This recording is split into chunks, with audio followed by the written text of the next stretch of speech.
by, now I've been trying to figure out how to pronounce his name. Do you know how to pronounce his name? No? Mr. Marshall? Yeah. Colm Tóibín? Tóibín? All right. Anyway, it's an Irish name, and whoever gets offended by my mispronunciation, please forgive me. Yes, Colm Tóibín, Long Island, which was published this past, exactly last year, this past year, 2024, to great acclaim. And to those of us, I include myself in this, who are Colm Tóibín fans, I was very glad to hear that he'd written another book. And it is, for those of you who remember from a long time ago, the book Brooklyn. How many of you read Brooklyn? I think many people, no, not so many, no, okay. I read Brooklyn, and Yeah. I read this, and I am not a fan. You're not a fan of this. Okay, all right, okay, well, chacun son goût, as they say in Gaelic.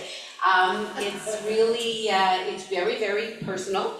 And he's an author who is become quite a prominent figure on the literary scene. Let me tell you a little bit about his background for those of you who are not familiar with him, because maybe it'll give you an idea of where he comes from and what he writes about, and maybe an appreciation for his writing. So he is Irish, which I guess you could figure out by his name, and he is now considered to be one of Ireland's best writers and best known writers, especially contemporary writers. He said that he grew up in a home where there was a great deal of silence. So maybe, and there is a great deal of silence in his books. Now maybe that's what, I don't know, because I don't know, what attracts you to a book or to a writer or not, but he said this, and I thought, now that's very interesting, because in his books, has anybody read, he wrote Nora Webster, which we also talked about years ago. He wrote a number of other books. He wrote children's books. I don't know if anybody has read anything else other than Nora Webster and Brooklyn before this. Which ones had you? Title is The Testament of Mary. Testament of Mary, yes. So that, right, he wrote that. That's one of his older books. And he has, so it's so interesting because he said in his home there was a great deal of silence, but he has since made himself quite a career of talking to the world through his many volumes of fiction and nonfiction, of drama and of poetry.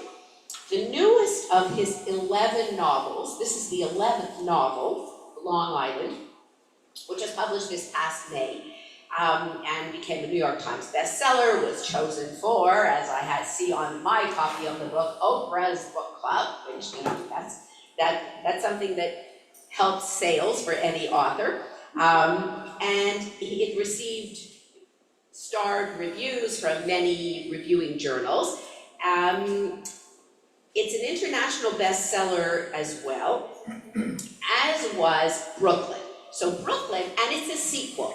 And this is very interesting because Colm Tóibín has never, he puts characters from previous novels into other novels. Those of you who've read Nora Webster, you know that there's like a lot of Nora Webster in this. But he never wrote a sequel before. This is a sequel. This is very clearly a sequel. And he'll explain in a minute, or I'll explain to you in a minute why he did it.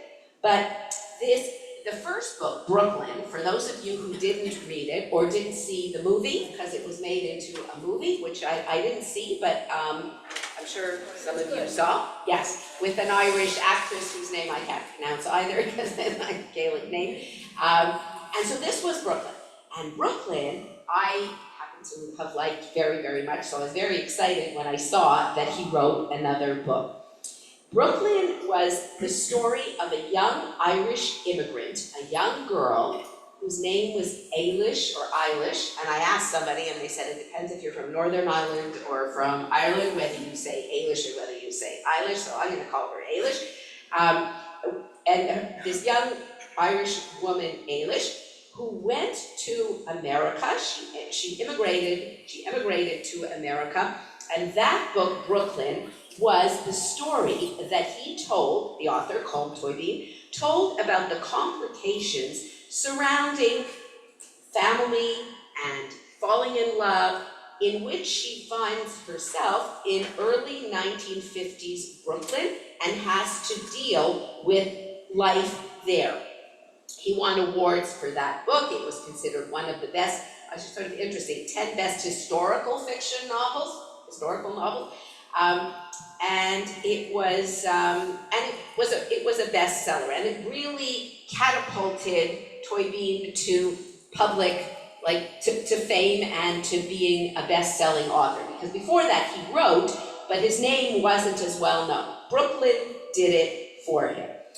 He also wrote, if any of you happen to have read, The Heather Blazing, Nora Webster, House of Names, and Blackwater Lightship. His fifth novel, The Master, did anybody read that?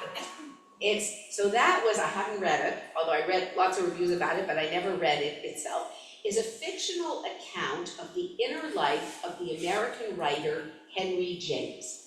And it's interesting because this idea of an inner life, and that he made his novel, his fictionalized account of Henry James' life. And if you know, or if you've ever read any of Henry James' novels, he puts little bits of similar ideas into the way he writes his books as well. That was awarded awards as well, including the International Dublin Literary Award, LA Times Book Prize for Fiction, etc., etc. So he won a lot of awards. And Cynthia Ozick, who is another well-known writer whose books we've done a couple of her books over the years, she praised Tóibín as being a writer's wizard, and he has wizardry when he writes. More recently, his longtime interest in the German writer Thomas Mann, who I'm sorry whether you've read him or not, but you're familiar with his name, led him to write a book called The Magician, which, you read that? You read that? I'm in the middle of reading it. It's absolutely terrific. Okay, so The Magician is just as the Master was Henry James, The Magician is a fictionalized account of Thomas Mann. And you know, Thomas Mann's, one of his famous novels was The Magic Mountain. So anyways, so Colm Tóibín's story is called The Magician.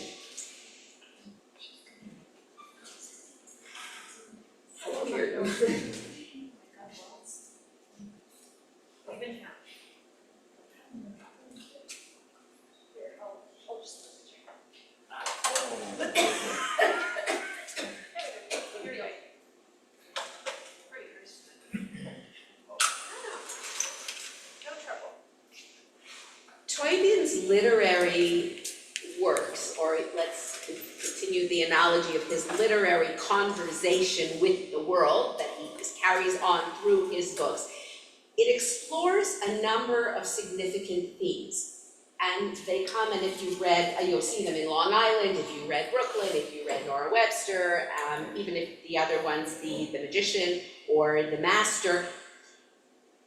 And they are the nature of Irish society, okay, not the Thomas Mann one, that doesn't apply there, but in this one particularly, as did Brooklyn, the nature of Irish society, living in exile, the legacy of Catholicism, because even in Long Island, it's still there. It's very much there in Brooklyn, if you remember it, because that was Ireland and America in the 1950s. But even in 1976, which is when Long Island takes place, the church is there. In fact, in an interview, someone asked Tóibín, you didn't really mention the cathedral in the town all that often. Were there priests in your story as well? Because there's not much mention of them the way there was in Brooklyn. And he said, well, you know, it's because they're just so much part of the Irish landscape that I didn't think that it was necessary to keep writing them into the books. But Catholicism and the legacy of Catholicism, even in, the book is set in 1976, but let's say he was writing of Ireland, contemporary of Ireland in 2024, 2025, there you might say it was more the legacy of Catholicism, not to say that it still doesn't exist in Ireland, but definitely back in the 60s when Brooklyn was written, it was a very, very integral part of life and part of the character's life. He also explores, another one of his themes, is the process of creativity and the preservation of personal identity, especially when confronted by loss. So, Colm Tóibín is not only a novelist, he's many things. He also is a short story writer, an essayist, a journalist, a critic, a playwright, and a poet, which is quite something. He's also now, I believe, the poet laureate, or the whatever the position is called, of Ireland. But he divides his time between Ireland and New York City, where he teaches, he was teaching at Columbia University. I don't know if he's, like, as of this year still there, but he was as well. And over the years, his plays have been staged in Ireland and on Broadway. The Testament of Mary, which you had read, which he based on his novella of the same name, was nominated for 3 Tony Awards. So if it sounds familiar to you, The Testament of Mary, not only was it a novella by Colm Tóibín, but it was also became a Broadway play. I'm not going to list all the awards that he's been honored with, but he's been honored with a lot of awards over the years. And he was, and I don't know again if this is as of this year, but he was a professor of English and comparative literature at Columbia University. And he also, with his agent, runs a small publishing imprint in Dublin in Ireland, and divides his time between between Ireland and the United States. So, more than 2 decades after he published Brooklyn, which was beloved among a lot of readers, he has surprised fans and himself by writing Long Island, which is a sequel or a follow-up, if you want to call it, featuring many of the same characters that appeared in Brooklyn. Brooklyn, which was made, as I mentioned, into a film in 2015, so the film is already 10 years old, followed the story of Eilis Lacey, this young Irish woman who emigrated to America in the 1950s. And then you flash forward to the 1970s, 1976 to be exact, and the same character who appeared, who was this young 20-year-old woman in Brooklyn, is now married and settled in a quiet suburban cul-de-sac with 2 teenage children, her husband Tony, and her large Italian family, her in-laws, brothers-in-law, and mother-in-law living all next door to her in this little place. So interesting that Brooklyn is given the name, the title is Brooklyn, Long Island is given the name Long Island. And as I just thought, even before I had read it, I thought, okay, so this is interesting because Brooklyn was the 1950s, and now in the 1970s, they've moved out to Long Island, which is exactly what happened. In an interview, Tóibín was asked, what brought you back to that character that you introduced to us in Brooklyn all those years ago? And he said, I don't quite know. It never occurred to me that I was going to write a sequel. I was never a fan of sequels. Like, it was not my intention. This wasn't supposed to be, a sequel or a trilogy or a quartet, nothing like that.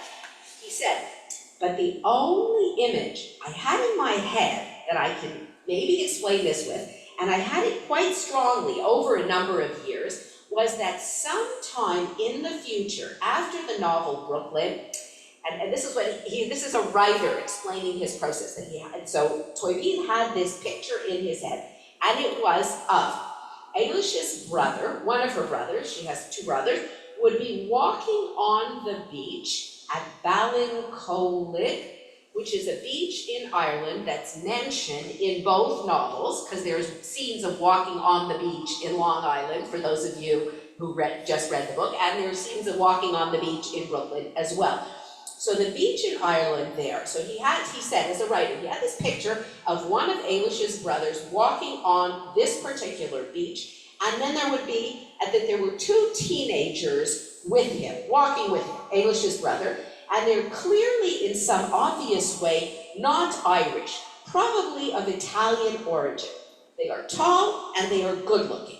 And it's not just that they are good looking as much as they are confident, which he says in the writing, if you remember it, what differentiates, like when Eilish comes back, even when she went back in Brooklyn, if you remember Brooklyn, because she goes off, the story Brooklyn begins, it's in this little town in Ireland, and Eilish is a young girl, and she's looking for work. She's just finishing up an accounting course, and it's 1950. So remember, it's shortly after the Second World War has ended, and the economy is very bad in Ireland, and it wasn't good in England yet either, and in much of Europe, but in Ireland in particular.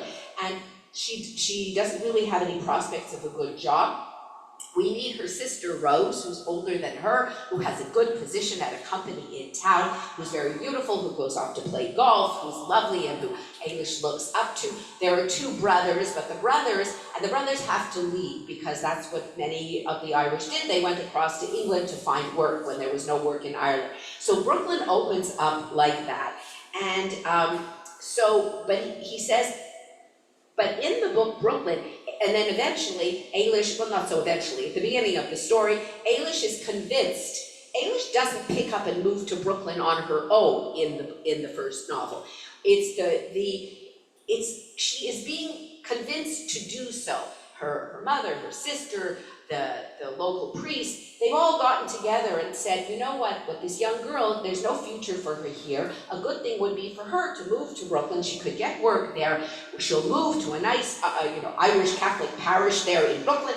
There will be Father Flood. He's the local priest there, who was also like the social worker and caregiver of the new Irish immigrants there at the time in the 1950s. And that's how Eilish she's a passive figure. So this is the interesting, when we meet her in Brooklyn, she's a young girl, and she's just starting out. She's only 20 years old, and her family and the priest decide that it's better for her, and they ship her off, they send her off to find fame and fortune or a husband or whatever's going to be her way in Brooklyn.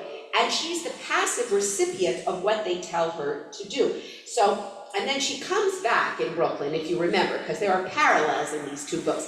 She comes back after a while, after she's been in Brooklyn. Her sister Rose has died, and she comes back to see her mother. And even though she hasn't been away very long, she's only been in Brooklyn for a couple of years, she comes back to Ireland, and the people in her town notice that there's something a little different about her already. That her clothes have a different cut to them, her hair is a little bit different. She's starting to have an air of confidence that she didn't have when she was in Ireland, and that sets her apart from the local townsfolk. So when Colm Tóibín is imagining in his writerly head that he's got this picture of Eilish's brother walking on a beach with these two teenagers who don't look Irish, who are tall and they're very good looking and dark haired and have this air of confidence. It's this air of confidence that sets apart the Irish from the American in Tóibín's novels. And he says, and so when I'm thinking about this picture in my head, I would have, as it continues, somebody from the town would ask, whose are these? Referring to whose kids are these? And he, the brother, would say, oh, they're Eilish's kids. They're just back for the summer to see their granny. And the person from the town would just say, and that's all I had in my head. That's the only bit I had in my head of something. And it was from that Long Island grew. And what's interesting is there's no scene like that in Long Island. Those of you who read it will know. There's walking on the beach scenes, but there's no Eilish's brother walking on the beach with Eilish's two teenage kids who've come over from America. So it's kind of funny. So this is the way writers work, I guess. He had this thing stewing and brewing in his head. And that's what got him started writing Long Island. And he said, in fact, I did end up writing that scene, but then I took it out. So he said, but it was in my first draft for a good while. He said, just before the pandemic, the idea of the opening of the book occurred to me. And normally I would not entertain an idea like that because for me, for his writing style, which is maybe why it's not so attractive to some readers, that would be too plot-led for me. But I did it. And because this stayed in my mind and it stayed in my mind, and then I began to work on the book. And how many of you read the book?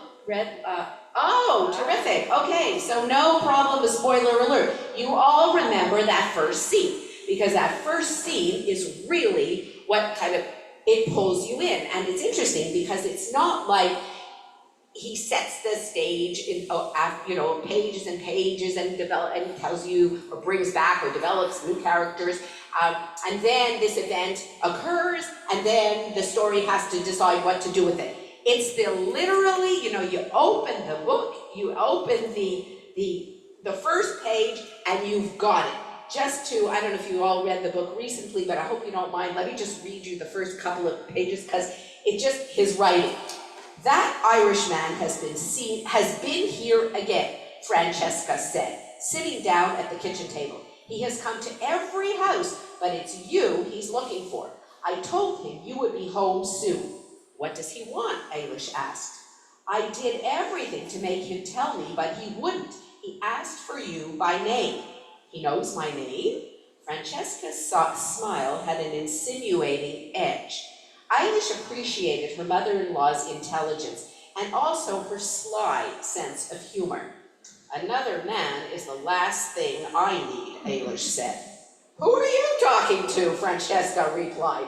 They both laughed as Francesca stood up to go. So this is the opening conversation between Eilis and her mother-in-law, her Italian mother-in-law. And if you've read, the question is, do you need to read Brooklyn before you read Long Island? You don't need to, because he tells you what you do need to know basically, but it really sets the stage, and I think you have much more of an appreciation for Long Island if you've read Brooklyn.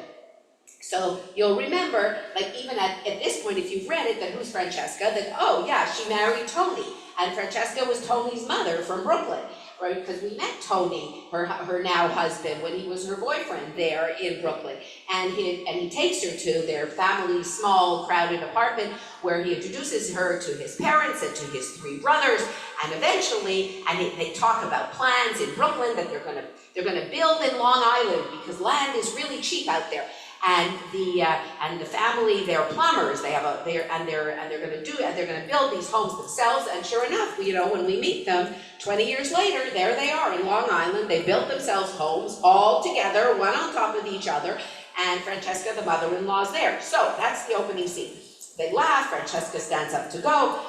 And again, just the way how a good author can describe things to you in a few sentences, in a few words. Also, he tends, which I have a great admiration and preference for, he does not use many adjectives. And I think I've said this before, writers who are very spare in their writing, who edit and edit and edit. Who was it who said, was I telling you this at the last time, that somebody, Maigret, when he was interviewed, the author Maigret, who wrote the Seminole detective stories, and he wrote many, many, many of them, but somebody was interviewing him and they said to him, how do you write? How do you write so quickly? He said, I write, I make a draft, and then I go back, and if I see any adjective, I cut it out.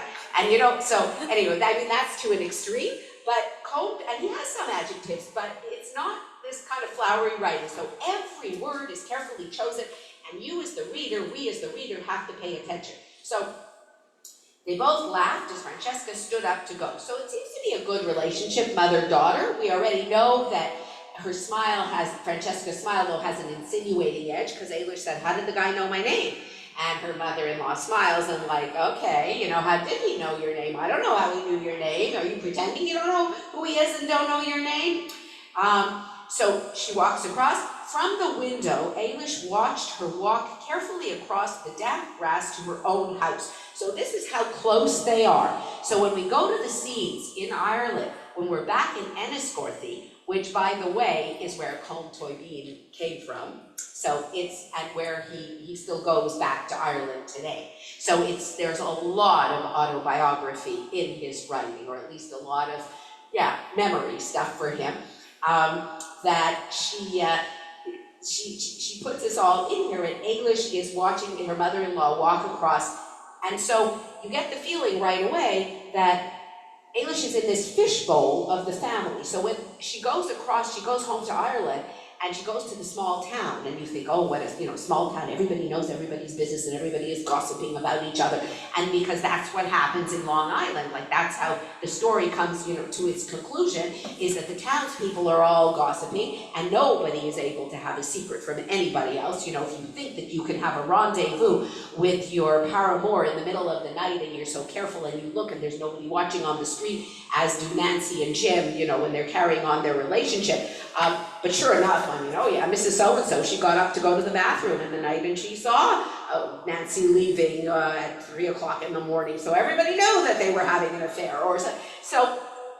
But Eilis in Long Island lives in a similar, the same setting in different, Italian and Irish, but she also lives under careful observation. Then he says, soon Larry would be in from school, and then Rosella from after-school study, and then she would hear Tony parking his car outside. And I love the next sentence, this would be a perfect time for a cigarette. I just thought, I don't know, I didn't expect it, that Eilis, what does she think now? She can have a cigarette. But having found Larry smoking, her teenage son, she had made a bargain with him that she would give up completely if he promised not to smoke again. She still had a packet upstairs. When the doorbell rang, Eilis stood up lazily, presuming that it was one of Larry's cousins who they all live in this cul-de-sac, calling for him to come and play. However, from the hallway, she made out the silhouette of a grown man through the frosted glass of the door. Until he called out her name, it did not occur to her that this was the man Francesca had mentioned. She opened the door. "You're Eilis Fiorello?" The accent, I didn't do an accent, sorry, was Irish, with a trace, she thought, of Donegal. Donegal? Like a teacher she had had in school. Also, the way the man stood there, as though waiting to be challenged, reminded her of home. "I am," she said. "I have been looking for you." His tone was almost aggressive. She wondered if Tony's business could owe him money. "So I hear. You are the wife of the plumber?" Since the question sounded rude, she saw no reason to reply. "He is good at your job, your husband. I'd say he's in great demand." The man stopped for a second, looking behind him to check no one was listening. "He fixed everything in our house," he went on, pointing a finger at her. "He even did a bit more than was in the estimate. Indeed, he came back regularly when he knew that the woman of the house would be there and I would not. And his plumbing is so good that she used to have a baby in August." Ta-da! Literally at her doorstep, this is thrown in Eilis's face. He stood back and smiled broadly at her expression of disbelief. "That's right. That's why I'm here, and I can tell you for a fact that I am not a father. It had nothing to do with me, but I am married to the woman who is having his baby, and if anyone thinks I am keeping an Italian plumber's brat in my house and have my own children believe that it came into the world as decently as they did, they have another thing." He pointed a finger at her again. "So as soon as this little bastard is born, I am transporting it here. And if you are not home, then I will hand it to that other woman, Francesca. And if there is no one at all in any of these houses you people own, I'll leave it right here on your doorstep." And he walked towards her and lowered his voice. "And you can tell your husband from me that if I ever see his face anywhere, I'll come after him with an iron bar that I keep handy. Now, have I made myself clear?" Eilis wanted to ask him what part of Ireland he was from, as a way of ignoring what he had said. but he had already turned away. She tried to think of something else to say that might engage him. "Have I made myself clear?" he asked again as he reached his car. When she did not reply, he made as to approach the house once more. "I'll be seeing you in August, or it could be late July, and that's the last time I'll see you, Eilish." "How do you know my name?" she asked. "That husband of yours is a great talker. That's how I know your name. He told my wife all about you." And that's what she has to deal with, and that's what gets the story going. So there you have it. Tony, nice, friendly, charming Tony, who we met in Brooklyn, who's still charming and friendly and good-natured, as opposed to seems like his two brothers, the sisters-in-law are always complaining that their husbands are crabby and mean, and they ask Eilish, "What do you do, to keep your husband in such good spirits? He's so friendly and he doesn't seem to be angry." And Eilish like, "I don't know." Anyway, so this is what's happening. So this is the dilemma that's going to propel the novel. What is Eilish to do? And it's quite a thing. And then we get filled in. The scene continues because her two kids come home, one from school, then her husband Tony appears. He comes home from work as if it's any other day. He takes off his work clothes, he goes upstairs to shower, and then he comes down to dinner, and he's charming and friendly and jovial, and the kids are their regular selves. And she serves dinner, and you remember that, she serves him supper, and she's like, can you try to imagine the shock of this woman, like what's she going to do, how's she going to react? And there's just the way Tóibín writes the scene. She's serving supper. Meanwhile, you can imagine what's going on in her head. And she serves, who's she going to serve first? Her kids, like her husband. And when she comes to him, she puts the meal, some stew that she had made earlier, because she had gone to work. We find out that she works as a bookkeeper in a local garage, and she likes her job very much. She works several days a week, and she comes, and she slowly holds the plate in front of him, but doesn't put it down, tilts it gradually, so all the food falls down on the floor. And she just stands there, and she doesn't say a word. And her kids look at her husband looks at her like, what is this? And then they clean up, and then Eilish's daughter says to her, there's something wrong with your hand, you should go see a doctor, she says to her mother afterwards, like, you weren't able to hold the plate properly. And they continue, her husband gets a new serving of the stew, they have their meal, the evening continues, and we start to learn more about Eilish's new life.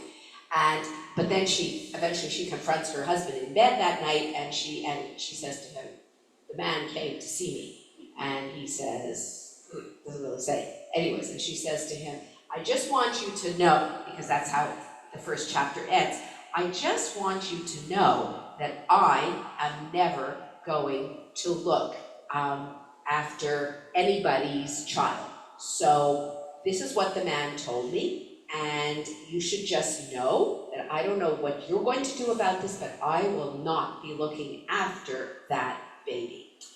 And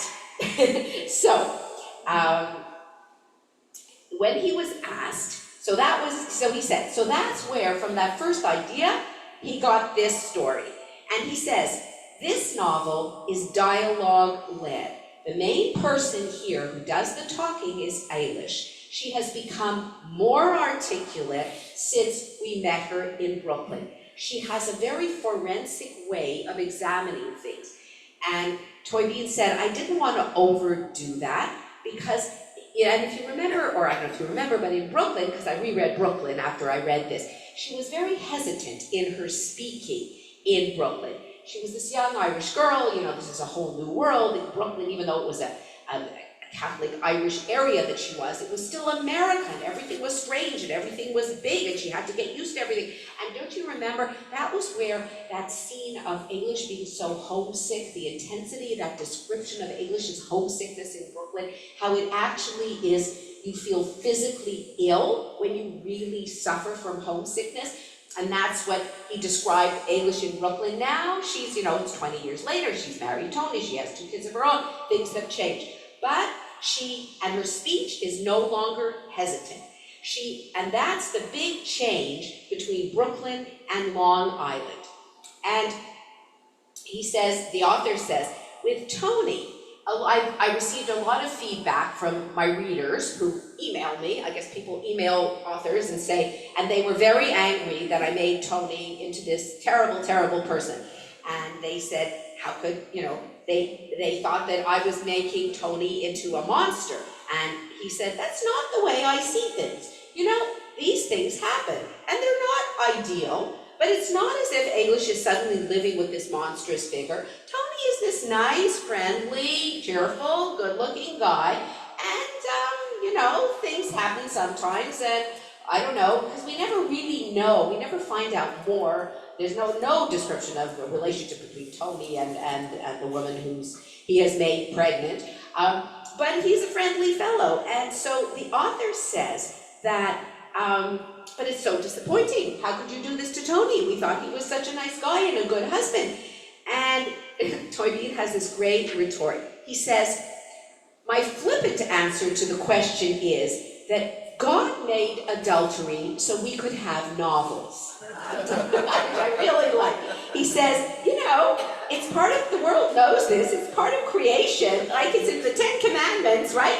Thou shalt not covet thy neighbor's wife, and everything that goes along with it. So he says, it's not that I brought something new into the world, and I don't think that Tony has changed. This is one of the things that gives rise to the drama in the novel. And I thought, this is interesting. So this is the author telling us this. Without this, that Tony did not change, that people don't necessarily change dramatically. Yes, Eilish has changed from the time she was 20 to the time she's now 46 or 47, how old she is in this book. But people are still who they are. So she says, and then, because if you think of it, remember Brooklyn when Eilish goes back to Ireland after her sister Rose dies. She's met Tony, she started to go out with him, she finds him quite lovable, she's, as you say, falling in love with him, and he with her. They meet at a dance, at an Irish dance sponsored by, in the local parish, and he, even though he's Italian, he's Catholic, so that's why, Irish and Italian, because the Catholicism was very strong in both their communities, that worked pretty well, but it was still something that Tony brought home, this Irish girl and not an Italian girl, and it was certainly going to be something for Eilish to marry an Italian and not an Irishman. But in any case, they get together, and back just to refresh your memory about Brooklyn, so what happens there, then Rose, Eilish's beloved older sister, dies suddenly of a heart attack, which apparently wasn't so suddenly because Rose had had a heart condition and never told her family because she didn't want to worry them. Anyways, Eilish is devastated, and a ticket is purchased, and she goes back for the first time since she emigrated from Ireland. She goes back, and she meets Jim Farrell, who's one of the characters in this book. She meets Jim, who was the local boy who was working in his parents' pub back in the Brooklyn novel, and now when we meet him in Long Island, he's the owner of this pub, and pubs are very important parts of Irish villages, I guess, as I found out, and his family pub is a very good, steady business, and Jim is running it now, and he's remained a bachelor. But when she had gone back 20 years earlier, and she was there for several weeks in the summer, she reconnected with her best friend Nancy, Nancy is a character in this book as well. Nancy also was part of Nora Webster, if any of you who read that book. But when Eilish goes back there, she had meanwhile, if you remember, married Tony in a civil ceremony, not a church wedding, a civil ceremony, because Tony had said to her, when she told him that she's going back to Ireland because her sister died, he's very worried that she's not going to come back, and he is in love with her and he wants to marry her. So he says to her, come, we're going to go to City Hall, we'll do this civil marriage, we'll buy a ring and we will be married, but we won't tell anybody about this. I just want you to go back to Ireland as Mrs. Tony Fiorello, even if it's just between the two of us. That means that we really are attached, and then when you'll come back and it'll be the right time, we'll have our grand church wedding. So she is legally married to Tony when she goes back to Ireland for that summer. She goes back to Ireland, she takes off the wedding band and does not tell anybody that she is a married woman. And she has an affair, an emotional affair, not a physical affair, but with Jim Farrell, who she meets up with again, the boy from her village. And her best friend Nancy is engaged to marry another fellow, and the four of them have all kinds of a wonderful good time while Eilis is there, and Jim falls in love with her, and now there's that big dilemma there. So even though Brooklyn is a very quiet book, there's a lot of stuff going on. And if you remember the end of Brooklyn, because it's kind of important to know, do you remember the end of Brooklyn, or those of you who read the book or saw the film, is that Jim doesn't know that Eilis is married, and she makes no mention of the fact that she had a boyfriend in Ireland, and so in a way, is she not leading him on? But she is very attracted to him, and then she becomes torn. What do I do? Do I go back to Brooklyn? Or maybe now I could have a good life in Ireland and I don't have to be homesick, but then fate comes in the personage of a woman in the town who she used to work for, a very nasty lady, who calls her in one day and basically says to her, so, my sources in your parish in Brooklyn have told me that you're married, Eilis, but you failed to say to anybody here that you're married to this Italian guy.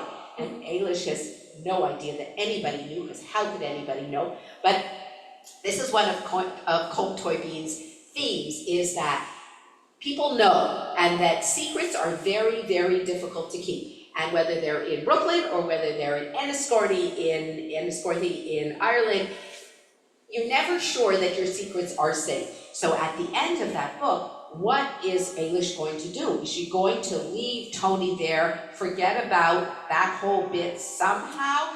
Because we didn't know what she was going to do. Except now that she's been found out, it's not so easy, because even though it wasn't a Catholic marriage, she's still civilly married to Tony.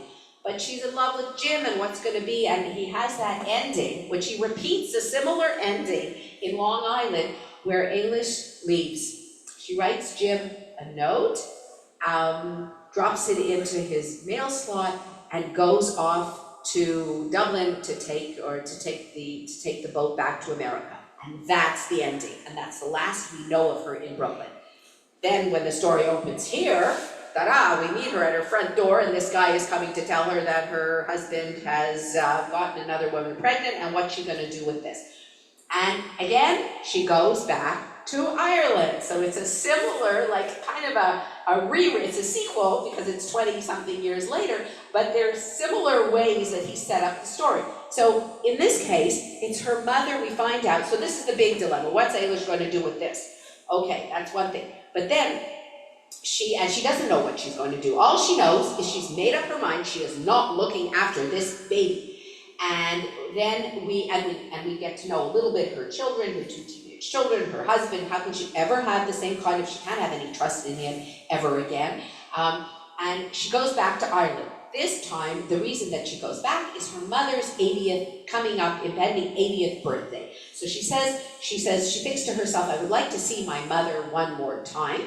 And she goes off to Ireland, and she plans a trip that August, which is going to be, if you remember the time thing, when this baby is going to be due. So she leaves before, and her two children, she's going to go ahead for 2 weeks, and then her children are going to come after her because they've never met the grandmother, and it's summer vacation for them. They will join her there, and then the three of them will go back home. So that's the plan.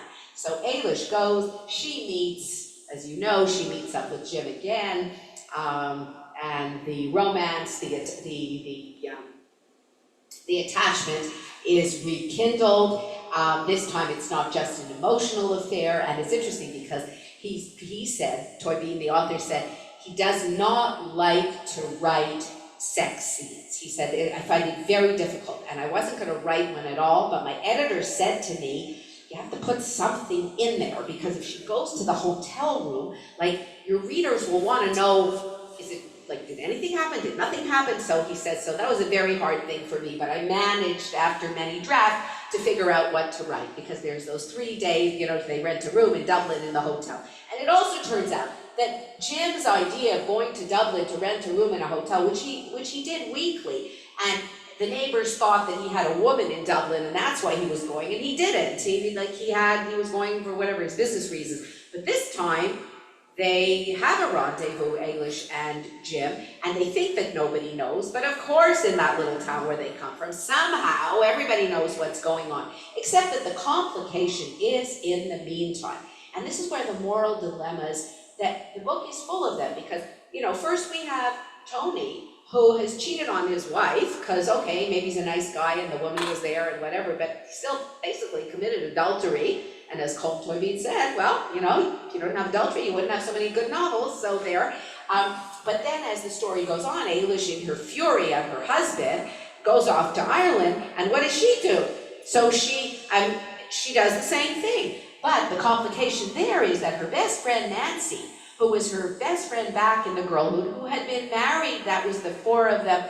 Nancy was engaged to be married to George, back in the Brooklyn story, when Eilis is attracted to Jim again.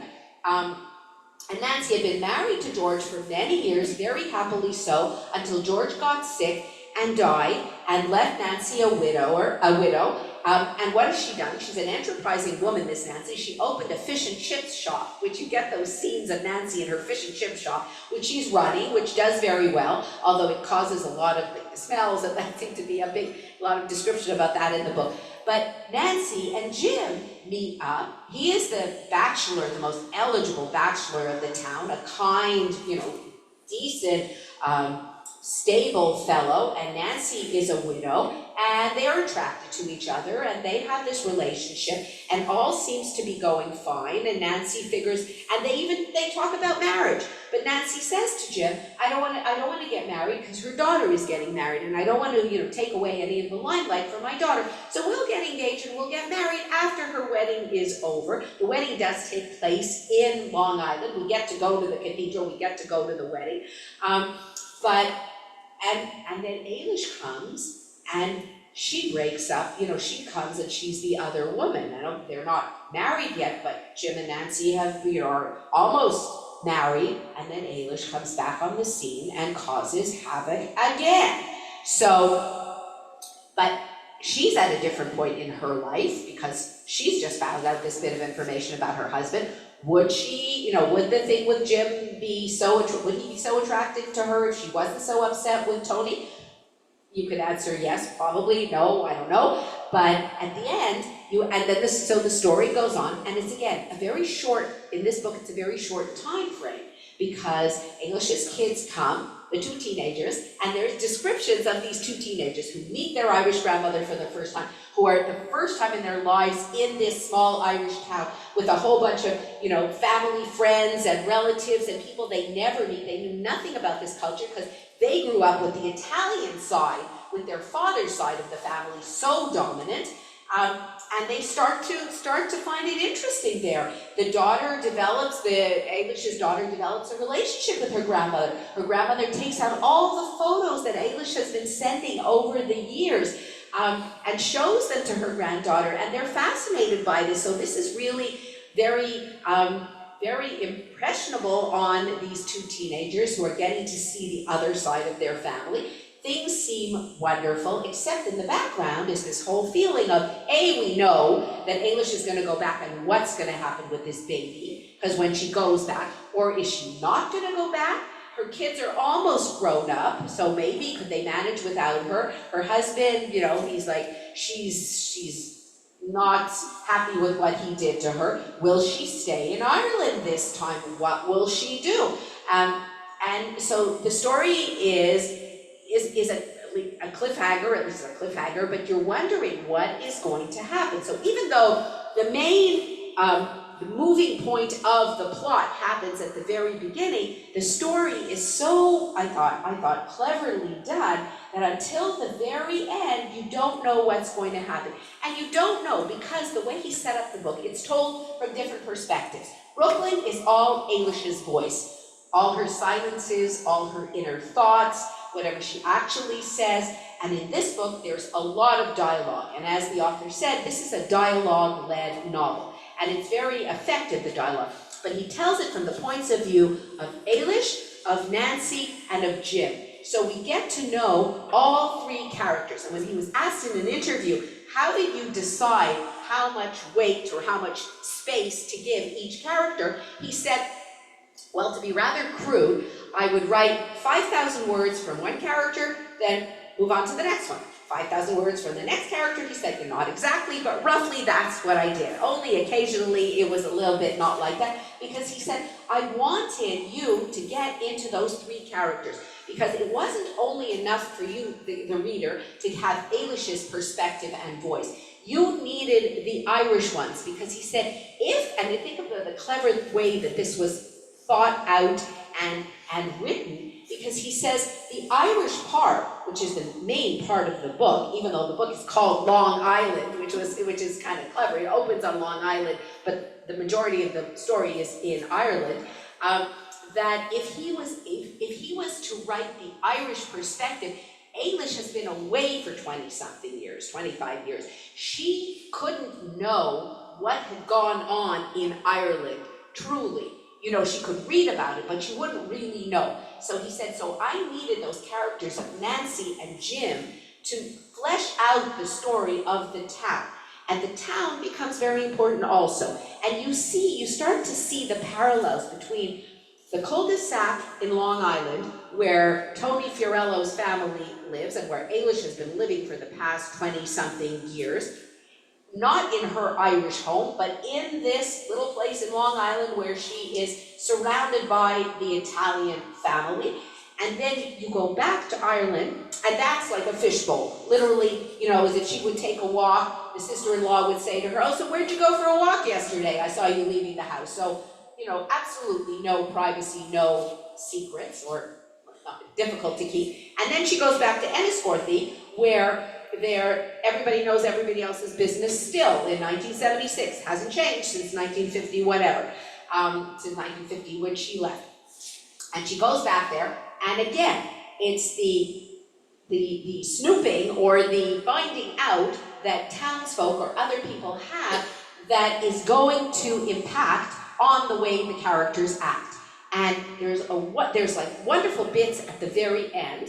So that's going to be the plot of the story is what's Eilish going to do? She goes to Ireland. Is she going to stay? Is she going to go back? Is she going to continue her affair with Jim? What's going to happen?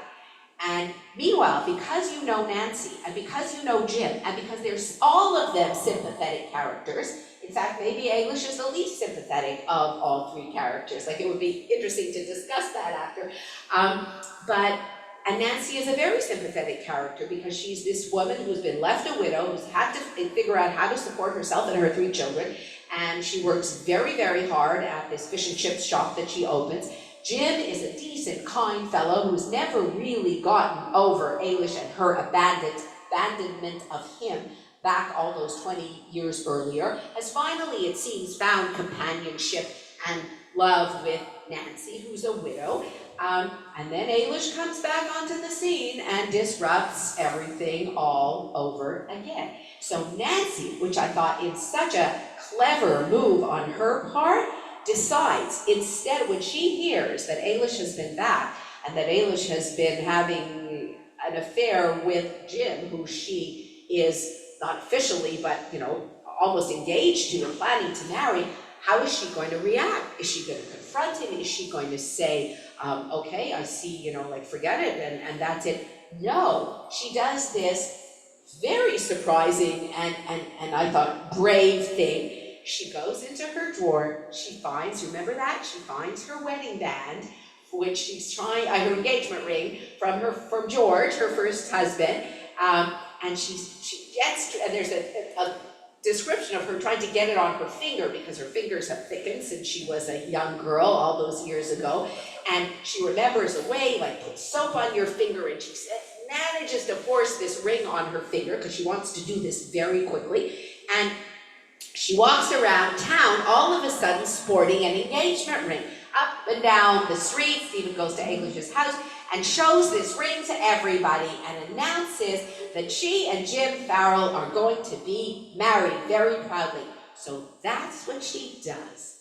So now the ball is in Jim's court. What is he going to do? And there's that scene at the end where she goes up to see him and she's there and she does it so cleverly because she doesn't accuse, she doesn't say anything, and he, who has already in his head been planning, he's going to sell the pub, he's going to give it to his employee Shane, he's going to go, he's going to rent a room, and he's already thinking, but how will I get a job? I can get a job as a bartender because that's really what I know to do. But here I'm somebody in this town. I'm the owner of the prominent pub in our town, and it's secure and it's a living, and my family is known and my name is known. And I'm going to go to New York and I'm going to be an absolute nobody. I won't even know how to work an American cash register or pour American drinks.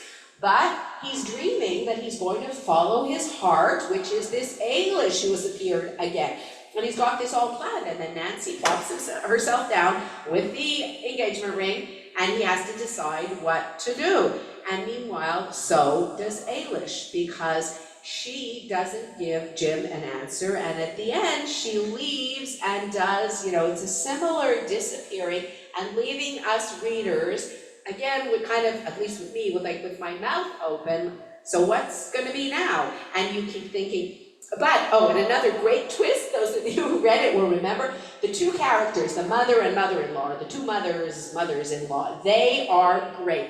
You have the Italian one sitting there ruling over her clan in Long Island at that long dining room table where she hosts every Sunday. Everybody had to go for Sunday dinner. Remember, they take pictures, and Eilis is embarrassed to send those pictures to her mother because she realizes that her mother doesn't have these kind of grandchildren sitting around the table, because one brother doesn't have children and the other brothers don't live nearby, so Eilis's mother doesn't have any of this. But meanwhile, Eilis's mother is quite the character. Mrs. Lacey. She is a lady, and if you remember in Brooklyn, when Eilis says she's going back to America, her mother says to her, I'll say goodbye to you tonight, and I'm going into my room, and I won't be coming out tomorrow morning when you're going they take your steamer, and refuses to have any more contact with Eilis. That's how Brooklyn ends, and in this case, what does her mother do? And there's another lady making a surprise move at Eilis, who was the one who was making surprise moves in the story. She announces that she's coming to Brooklyn. She's bought herself a ticket, and because she wants to see life in New York. She's never been there. She wants to meet the other mother-in-law. She wants to meet Tony, and she wants to see Eilis's life. She's got her passport, she's got her visa, she's got her ticket, and she's coming. So she is a force to be reckoned with, just as is Francesca Fiorello in there, who seems to be smiling and kind and nice, and I just want everybody in my family to get along. I mean, she's the matriarch of the family. She has to do a lot of smoothing around of things, and and she knows about this baby and what's going to be. And she, it seems, has already decided that this baby, because it's Tony's child, whatever Eilis decides to do or not to do, this baby is part of the Fiorello family and is going to be added to it. So if Eilis is not going to look after it, she is going to look after it. So there's all this stuff going on. We're left at the end of the story. We don't know really what's going to be, which is great. I mean, I don't know if he's going to write part 3 to this, and we're going to find out probably not, because this already 2 is enough. But that's the end of the story. So this is Long Island. This is life in the new country for Eilis, which turns out she goes back to Ireland, and there's a lot of Ireland there. And I think the fact that Colm Tóibín himself is back and forth and dividing time between the two, that makes it very much, even though it's called Long Island, it could have been called Enniscorthy, I mean, not as well, there's a reason it's called Long Island, but most of it takes place there. So he says, when he was asked about the ending, like, you did that to us in Brooklyn, and now you do this to us again, and he responded to an interviewer who said to him, what about the ending? How did you decide? And he says, you know, in the 19th century, there was a big debate about how to end a novel. For example, with Middlemarch, George Eliot, who wrote this massive book, Middlemarch is not a small book, which was a sort of panorama of society. How do you end it? How do you end it on a single image when there are so many different strands in the book? So what she does is she tells you what happens to the characters over the next 20 or 30 years. That is satisfying, but it's also as though you're moving out of the circular realm of the novel into a straight line. Henry James, about 8 years later, and we know that Colm Tóibín liked Henry James, he ended his book, The Portrait of a Lady, with Isabel Archer, the character there, going back to her husband. And it's done. You turn the page, and there's no pages, nothing. That's it. She's gone back to her husband, and the people just put the book down and start blaming Henry James. So, he does the same thing. I felt that if I gave all the characters an afterlife, it would ruin the integrity of the books. Long Island is a single story that is over when the summer ends at the end of August. If I go into too much detail, I would be telling you something that you already know. I can't give you her arrival home because you already know what it's like when she goes back. It's the same with Brooklyn. That's how the author feels. In the last pages of both books, I am telling you something you do not know. If I go on, then I'm telling you too much, so it's no use, so I don't do it. So that's what he says. He finished it like that. And final question, he was asked, are you done with Eilis now? And he says, you know, it takes me ages to come up with new ideas. I have absolutely no ideas. So at the moment, I'm doing nothing much but reading, and that's lovely. And just one final funny image, which I read in this interview. I don't know if anybody read this or heard this. He says, when I was growing up in Ireland, Colm Tóibín is in his late 60s or around 70, he said, when I was growing up in Ireland, chicken was really a luxury. Oh, because he's asked, Costco now carries your book Long Island, and your publisher recently, I saw this, released an Instagram clip that chronicled your first visit to Costco there. What do you like best about Costco? Imagine asking the author, like the author, who's the author laureate of Ireland, who has all this under his belt. What do you like best about Costco since you went to Costco? He says, when I was growing up in Ireland, chicken was really a luxury. You didn't have a whole chicken every week, so I'm still a sucker for that pre-cooked hot chicken. It was something you could take out from a supermarket in Spain in the summer. He used to spend summers in Spain. It's a wonderful thing on a summer Sunday. At Costco, a chicken costs $4.99, and it's a good big chicken. I thought that chicken was very impressive. It seemed to me to be a very big chicken. So, he said, writers do readings all the time. So I thought that maybe instead of reading a bit of my book on video, I would tell people about Costco chickens to make myself more useful. And that's how he ended it. He has a very good sense of humor. So I better end because it's after 3 o'clock, but I'm very happy if, the soup part is over, but if anybody wants to ask questions or talk about the book, I would love to continue it. Thank you very much to the audience.